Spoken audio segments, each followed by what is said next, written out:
I am the Tofu Golem. Please enjoy the video. You begin by confirming your Apple ID and that the paired iPhone is signed into iCloud. This is essential because Find My uses that account to locate the watch. Once done, open the Find My app and tap Devices, then select your Iwatch to see its last seen location.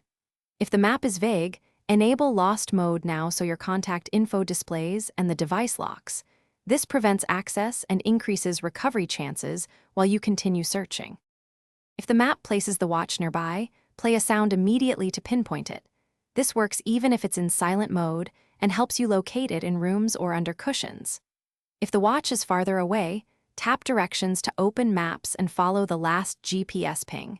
Keep in mind the ping could be delayed if the watch was offline. Also scan the location timeline in Find My to spot multiple pings, which reveals movement patterns and narrows the search area logically. When you reach the watch location, retrieve it safely or use the Lost Mode message to coordinate with a finder. Be clear about meeting in a public place. Only erase the watch remotely if recovery seems impossible, because erasing removes your ability to locate it further, though activation lock still protects your data. If the device shows offline, make sure your iPhone has internet and Find My is enabled, then recheck later.